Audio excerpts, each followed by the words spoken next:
السلام عليكم ورحمة الله وبركاته. إن الحمد لله والصلاة والسلام على رسول الله وبعد. عن النواس بن سمعان رضي الله تعالى عنه قال قال رسول الله صلى الله عليه وسلم إذا أراد الله تعالى أن يوحي بالأمر وتكلم بالوحي أخذت السماوات منه رجفة أو قال رعدة شديدة خوفا من الله عز وجل إلى آخر الحديث. প্রিয় দিনী ভাইয়েরা, বিগত সপ্তাহগুলোর ন্যায় আজকে ইনশাআল্লাহ আমরা উসুলুল ঈমান থেকে একটি হাদিসের ব্যাখ্যামূলক আলোচনা করব। ইতিপূর্বে যেমনটি আমরা জেনেছি, উসুলুল ঈমান সম্মানিত শেখ মুহাম্মদ বিন আব্দুল ওয়াহাব রহমতুল্লাহ আলাইহি এখানে বেশ কিছু হাদিস একত্রিত করেছেন, যে হাদিসগুলোতে আল্লাহ সুবহানাহু ওয়া তাআলার যে গুণাবলী রয়েছে, সিফাত রয়েছে, যে সিফাত সম্পর্কে একজন মুমিনের জানা আবশ্যক, জ্ঞান রাখা আবশ্যক। যদি এই সিফাত সম্পর্কে, আল্লাহর গুণাবলী সম্পর্কে তার জ্ঞান সঠিক না করে, এমনও হতে পারে তার ইমানের বড় ধরনের ক্ষতি হবে, বড় ধরনের ক্ষতি হবে। এজন্য ইমান যেন সুন্দর হয়, যে বিষয়গুলোর মাধ্যমে আল্লাহর কাছে মুক্তি লাভ করা যায়। সম্মানিত শেখ এই বিষয়গুলোকে বিশেষ করে একত্রিত করেছেন এবং তার ব্যাখ্যা বিশ্লেষণ একটু প্রয়োজন বিধায় আমরা ধারাবাহিকভাবে অতি সংক্ষেপে ব্যাখ্যামূলক আমরা আলোচনা করে যাচ্ছি। আজকে যেহেতু আমাদের 31তম ক্লাস, ইতিপূর্বে বেশ কিছু আমরা ক্লাস করে ফেলেছি। গত ক্লাসে যে বিষয়ে আমরা কথা বলেছিলাম তারই ধারাবাহিকতায় এই হাদিসটি। আর গত ক্লাসে আমাদের কথা হয়েছিল গণকদের মিথ্যাচার।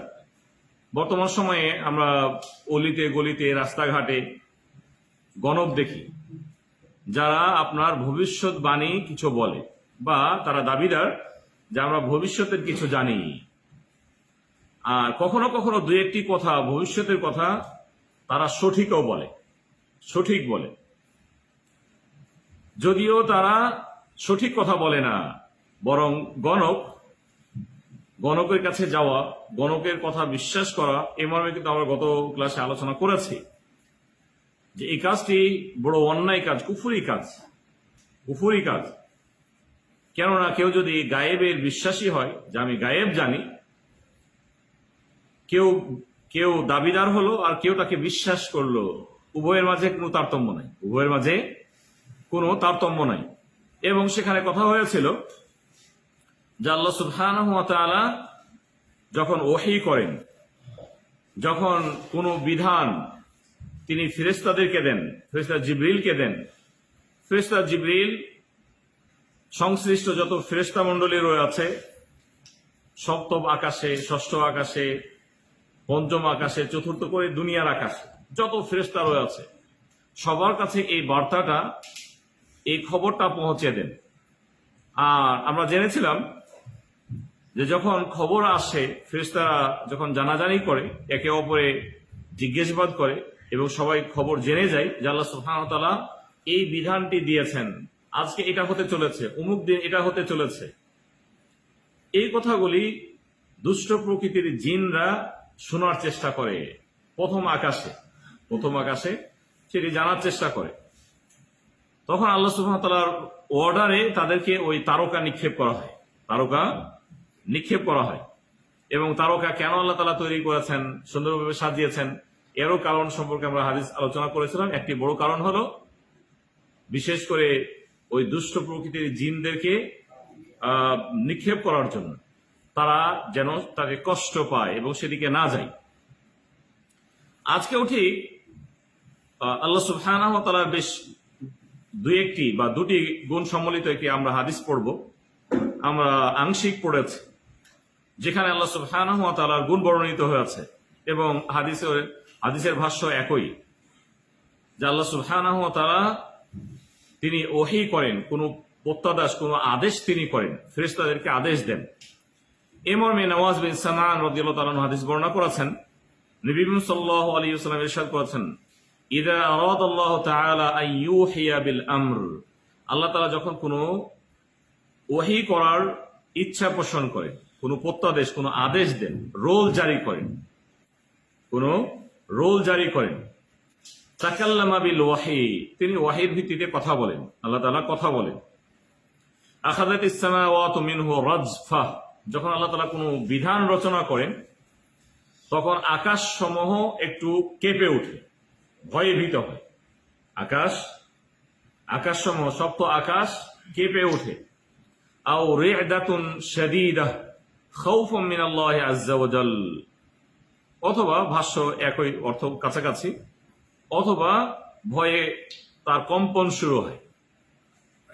ফাইযা সামি'a যালিকা আহলুস সামাওয়াত সাইকু আও খাররু লিল্লাহি সুজদাা, যখন আকাশমণ্ডলী তথা ফেরেশতা মণ্ডলীরা আল্লাহ সুবহানাহু ওয়া তাআলার এই প্রত্যাদেশ, এই আদেশ শুনেন, তখন তারা সাইকু, বেহুশ হয়ে পড়েন, অথবা খাররু লিল্লাহি সুজদাা, আল্লাহর জন্য তারা সাজদায় পড়ে যান, আল্লাহর জন্য সাজদায় পড়ে যান। এখন একটা অর্ডার আসলো, একটি আদেশ আসলো, যার সাথে সংশ্লিষ্ট, মানে আল্লাহ সুবহানাহু ওয়া তাআলা এই আদেশটি কাকে দিয়ে তিনি করবেন, কেননা সব আদেশের জন্য নির্দিষ্ট ফেরেশতা রয়েছে।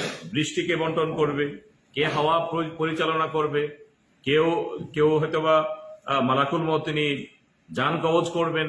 এ ধরনের আল্লাহ সুবহানাহু ওয়া তাআলার যত অর্ডার রয়েছে, এই অর্ডারগুলো যখন আসে, বিশেষ বিশেষ অর্ডার, তখন ফেরেশতারা তারা সাজদায় পড়ে যায়, একরূপ বেহুশ হয়ে পড়েন, মানে তাদের স্বাভাবিক অবস্থা থাকে না, এমনকি আকাশসমূহ কেঁপে ওঠে।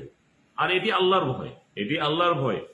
ইতিপূর্বে কথা হয়েছিল যে আল্লাহ সুবহানাহু ওয়া তাআলা এই কোরআনকে তিনি পাহাড়ের নিকট দিতে চেয়েছিলেন, অস্বীকার করেছে, পাহাড় নিতে চায়নি, মানুষ নিয়েছে। যদি তাদেরকে দেওয়া হতো তাহলে তারা চূর্ণ বিচূর্ণ হয়ে যেত, কেননা আল্লাহর যে অর্ডার, আল্লাহর যে কথা, এর যে মর্ম, এর যে পাওয়ার, এটি ধারণ করার তারা শক্তি রাখে না।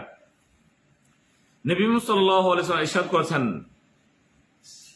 ফায়াকুনু আউয়ালু মান ইয়ারফাউ রা'সাহু জিবরিল, প্রথম যিনি সাজদা থেকে মাথা উত্তোলন করেন তিনি হলেন জিবরিল। ফায়ুকাল্লিমুহুল্লাহু মিন ওয়াহয়িহি, আল্লাহ সুবহানাহু ওয়া তাআলা তিনি তার সাথে কথা বলেন, বিমা আরাদা, তিনি যা ইচ্ছে পোষণ করেন, যে বিধান তিনি দিতে চান সেটি ফেরেশতাকে দেন। সুম্মা ইয়ামুরু জিবরিল আলাল মালাইকা, এবং ফেরেশতা জিবরিলের কাছে যেহেতু ওহী আসে, তিনি ফেরেশতা মণ্ডলীর সকল ফেরেশতার মাঝে সেই এই সংবাদকে তিনি বিতরণ করেন। কুল্লামা মাররা বিস-সামাইন সাআলাহু মালাইকাতাহা, যখন সপ্তম আকাশ থেকে নিচের যে আকাশগুলি, ষষ্ঠ, পঞ্চম, চতুর্থ, এইভাবে তিনি অতিক্রম করেন, তখন তারা জিজ্ঞাসাবাদ করেন, মাযা ক্বালা রাব্বুনা ইয়া জিবরিল, হে জিবরিল, আল্লাহ তাআলা কি বলেছেন? ফায়াকুলু জিবরিল ক্বালাল হাক্ক, জিবরিল আলাইহিস সালাম তখন বলে যে আল্লাহ তাআলা সত্য বলেছেন। ফায়াকুলুনা কুল্লুহুম মিথলা মা ক্বালা জিবরিল, তখন সবাই বলতে থাকেন যে আল্লাহ তাআলা সত্য বলেছেন। ফায়ানতাহি জিবরিল বিল ওয়াহি ইলা হাইসু আমারাহুল্লাহু আযজা ওয়া জাল, যাকে আল্লাহ তাআলা প্রত্যাদেশ করেছেন, যাকে আদেশ করেছেন, সে পর্যন্ত তিনি পৌঁছিয়ে দেন। এই হলো হাদিস। এই হাদিসের মাঝে যে দিকগুলি আমরা পেয়েছি, বিশেষ করে আকীদার যে দিক আমরা পেয়েছি, ঈমানের সাথে যেটি সম্পৃক্ত, আল্লাহ সুবহানাহু ওয়া তাআলার ইরাদা, আল্লাহ তাআলা যখন চান তিনি ওহী করেন, তাহলে আল্লাহর ইচ্ছা, এটি একটি বিষয়। আর দ্বিতীয় আরেকটি বিষয় পেয়েছি যে আল্লাহ সুবহানাহু ওয়া তাআলা তিনি কথা বলেন, ফায়ুকাল্লিমুহুল্লাহু মিন ওয়াহয়িহি, আল্লাহ তাআলা ওহীর মাধ্যমে কথোপকথন করেন। আল্লাহ তাআলা ওহীর মাধ্যমে কথোপকথন করেন, তিনি কথা বলেন।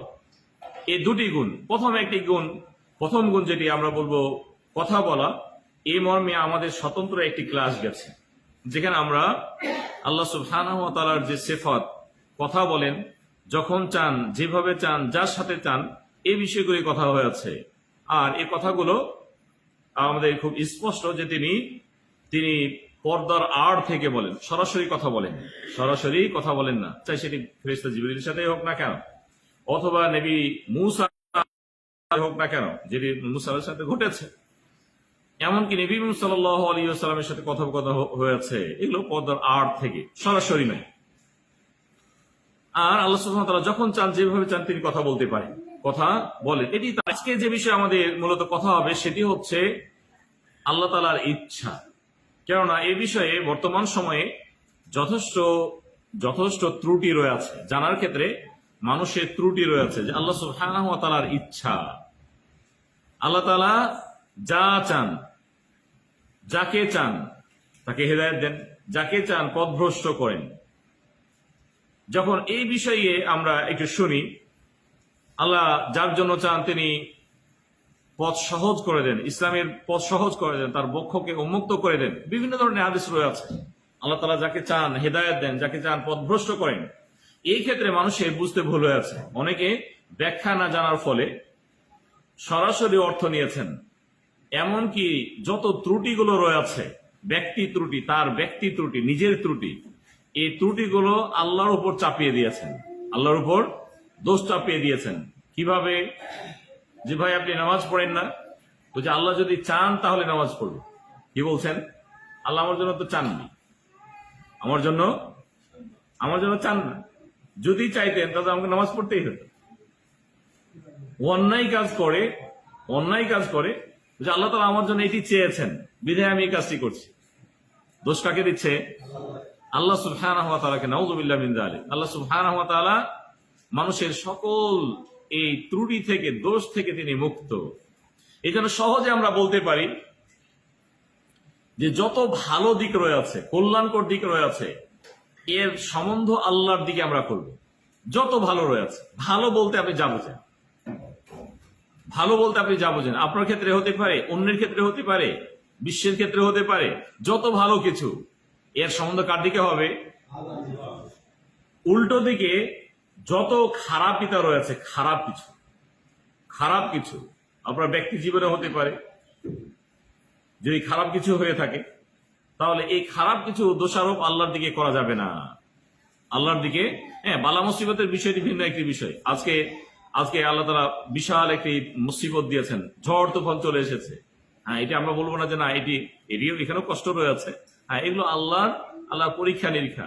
আমি বলতে চাচ্ছি যে আপনার মাঝে আপনি ত্রুটি করলেন, আপনার ত্রুটিটা আল্লাহর দিকে আপনি দিলেন। ত্রুটি এটা গুনাহ, এই গুনাহটা আল্লাহর দিকে আপনি সম্বন্ধ করলেন যে আল্লাহ তাআলা আমাকে এই গুনাহটি করিয়েছেন, এই গুনার অর্ডার দিয়েছেন। যদি আমাকে না দিতেন তাহলে আমি কিভাবে করতাম, সে কিভাবে করত, ইত্যাদি কথাগুলো। এই ক্ষেত্রে এ ধরনের ত্রুটি আল্লাহর দিকে সম্বন্ধ করা যাবে না। এই জন্য এই গুণটি নিয়ে আমাদের কথা হবে। গত ক্লাসে আমরা একটু হালকা আলোচনা করেছিলাম যে আমরা সহজে বলবো ইচ্ছা, যে বিষয়টি আল্লাহর ইচ্ছা। ওলামাগণ বলেছেন যে এই আল্লাহর ইচ্ছা এটি দুই ধরনের। আল্লাহর ইচ্ছা বা দুই প্রকার আপনি বলতে পারেন। আল ইরাদা কাউনিয়া, কদারিয়া। ইরাদা যেটি ইচ্ছা, আল্লাহ সুবহানাহু ওয়া তাআলার এই ইচ্ছা হলো যেটি সৃষ্টিগত ইচ্ছা, আর যেটি ভাগ্যের লিখনও বলতে পারেন, লিখিত, যে বিষয়গুলো লিখিত, ভাগ্যে যেগুলো লিপিবদ্ধ হয়ে গেছে, সহজে আমরা বলবো সৃষ্টিগত ইচ্ছা। আর আরেকটি ইচ্ছা হলো শরীয়তগত ইচ্ছা, ইরাদা শারঈয়া বলা হয়। এই দুটির মাঝে আমরা যদি একটু পার্থক্য বুঝে নিই তাহলে আমাদের জন্য সহজ হবে বিষয়গুলো বোঝার জন্য। ইরাদা কাউনিয়া কাদারিয়া সেটি হলো যে যেহেতু কাদার আমরা বুঝি ভাগ্যের ভালো মন্দ, কিয়ামত পর্যন্ত যা কিছু ঘটবে শুধু কি ভালো ঘটবে নাকি খারাপ ঘটবে? খারাপও ঘটবে। ব্যক্তির জীবনে হতে পারে, নিজের জীবনে হতে পারে, অন্যের জীবনেও হতে পারে। তাহলে ভালো মন্দ উভয়টি ঘটবে। যেহেতু ঘটবে এবং এটি লেখা, এটি ঘটতেই হবে। যেহেতু সবকিছু লিপিবদ্ধ, আমাদের জীবনের সকল হিস্ট্রি লিপিবদ্ধ নয়? যেহেতু লিপিবদ্ধ, এটি ঘটতেই হবে। কেননা এটি তো ঘটবে, আল্লাহ তাআলা তিনি জানেন। জানার ভিত্তিতে তিনি ভাগ্য লিপিবদ্ধ করেছেন। আমার জীবনের সব কিছু লেখা হয়ে গেছে। আমি কালকে কি করব এটি লেখা আছে না নাই? আর এই লেখাটি আমার আল্লাহ সুবহানাহু ওয়া তাআলা তিনি আমাকে লিখে দিয়েছেন যে মনে করুন একটি অন্যায় ঘটবে কালকে, এই অন্যায়টি আল্লাহ তাআলা এইভাবে লিখে দেননি যে তাকে করতেই হবে, এইভাবে তিনি লেখেননি, বরং এটি লিপিবদ্ধ রয়েছে যে আমি করব, এই অন্যায়টি আমি করব। যেহেতু আমি করব আল্লাহ তাআলা তিনি জানেন, জানার ভিত্তিতে তিনি লিখে দিয়েছেন। কেননা ভালো এবং মন্দ করার স্বাধীনতা আল্লাহ তাআলা আমাদের সকলকে তিনি দিয়েছেন। ইম্মা শাকির ও ইম্মা কাফুর, হয় তুমি শুকর গুজার হও, অথবা তুমি কুফরি করো, ভালো কাজ করতে পারো। আল্লাহ তাআলা সৃষ্টি করেছেন, সৃষ্টি করে সকলকে স্বাধীনতা দিয়েছেন। আমরা সবাই স্বাধীন, আর স্বাধীনতার ভিত্তিতে আমরা কি করব, ভালো করব না মন্দ করব, এই বিষয়গুলি যেহেতু আমাদের হাতে, আল্লাহ তাআলা খারাপ কিছু আমাদেরকে বাধ্য তিনি করেননি। এই জন্য এই বিষয়টি আমাদের শুধু একটু বুঝতে হবে। এই জন্য ইরাদা কাউনিয়া কাদারিয়া বা সৃষ্টিগত ইরাদা বলা হয় এমন জিনিস যেটি ঘটবেই ঘটবে, এবং এটির জন্য আল্লাহর সকল বিষয়ে আল্লাহ তাআলা যা ঘটবে সবকিছুকে আল্লাহ তাআলা ভালোবাসেন, বিষয়টি এমনটি না। আমরা কি বললাম বুঝিনি আমরা কথা, আবারও বুঝি। ইরাদা কাউনিয়া কাদারিয়া বা সৃষ্টিগত ইচ্ছা, ওই ইচ্ছাকে বলা হয় যেটি ঘটবেই ঘটবে, যেহেতু লিপিবদ্ধ ঘটবেই। আর যা ঘটবে তা আল্লাহকে ভালোবাসতে হবে, বিষয়টি এমনটি নয়। এমন অনেক জিনিস ঘটবে যা আল্লাহ তাআলা তিনি ভালোবাসেন না, আমার ক্ষেত্রে ঘটবে, আপনার ক্ষেত্রে ঘটবে। মানে খারাপ যদি কিছু ঘটে তাহলে এটিকে আল্লাহ তাআলা ভালোবাসেন? আল্লাহ তাআলা ভালোবাসেন না। ঘটবে তো নাকি ঘটবে না? একজন মানুষের জীবনে মনে করেন এখন আজকে ঘটেনি, 5 বছর পরে এটি খারাপ কিছু ঘটবে, তো এটি তো আল্লাহর ইচ্ছাতেই হতে হবে। মানে আল্লাহর এটিতে আল্লাহ ছাড় দিয়েছেন, সেটি তো হতে হবে। অতএব এটিও এক প্রকার ইচ্ছা, এটিও আল্লাহর ইচ্ছাতেই হচ্ছে। তবে এই ইচ্ছাটি আল্লাহ তাআলা চাচ্ছেন না, এই ইচ্ছাটি তিনি ভালোবাসেন না। বুঝিনি মোশাররফ, এটা কঠিন করে বলছি নাকি? এই জন্য আমরা গত ক্লাসে বলেছি যে বিষয়টি বুঝের বিষয়। কেন আল্লাহ সুবহানাহু ওয়া তাআলার ইচ্ছা, কেউ যদি ইচ্ছা না বুঝে তাহলে সকল ইচ্ছা আল্লাহর উপর তিনি ছেড়ে দেবেন এবং দোষারোপ করবেন কাকে? আল্লাহকে। এই জন্য সহজে আমরা বলবো যে খারাপ কিছু আল্লাহর উপর চাপিয়ে দেওয়া যাবে না। এগুলো ঘটবে, আল্লাহ তাআলা সেগুলোকে ভালোবাসেন না। আর যেগুলো ঘটবে ভালো মন্দ সবই তো ঘটবে। আমার ক্ষেত্রে বলি, আমার কাছে খারাপও তো ঘটতে পারে, মানুষ তো যেগুলো ভালো এগুলো লেখা আছে, খারাপ সেগুলো লেখা আছে। ভালো যেগুলো ঘটবে আমার ক্ষেত্রে এটি তো আল্লাহর ইচ্ছাতেই ঘটবে। এবং এখানে আল্লাহ তাআলা আমাকে সেই সুযোগটা তো দিয়েছেন। হ্যাঁ, আপনি বলতে পারেন ভালোগুলো তো তার দয়াতেই হবে। অন্যায় যদি ঘটে তাহলে এই অন্যায়গুলি আল্লাহ সুবহানাহু ওয়া তাআলা তিনি ভালোবাসেন না। এই ভালোবাসাটি তার জন্য শর্তও নয়। আমার এই অন্যায়গুলি ঘটবে এবং আল্লাহ তাআলার এতে ছাড় রয়েছে। শেষ করি, আল্লাহ তাআলা এতে ছাড় রয়েছে। যদি আল্লাহ তাআলা আমাকে করতে না দিতেন, আমি করতে পারতাম না। তাহলে আমাকে তো এই স্বাধীনতা তো তিনি দিয়েছেন। যেহেতু স্বাধীনতা দিয়েছেন বিধায় আমি করছি, এটিও আল্লাহর এক প্রকার স্বাধীনতা। আল্লাহকে এটিকে ভালোবাসেন তো না ভালোবাসেন না।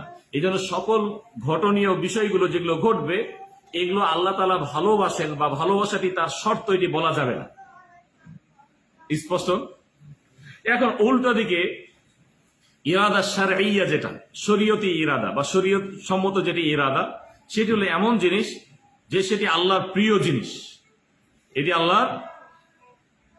আল্লাহ পছন্দ করেন। আর এটির জন্য আবশ্যক নয় যে সেটি ঘটবেই ঘটবে। মানে আল্লাহ তাআলা পছন্দ করেন যে সবাই ঈমানদার হবে, সবাই আল্লাহর একত্ববাদে বিশ্বাসী হবে, সবাই জান্নাতি হবে। এটি কি ঘটবে? এটি ঘটবে না। আল্লাহ তাআলা চাওয়া যে তার সকল বান্দা জান্নাতি হবেন। আল্লাহ তো চান যে তার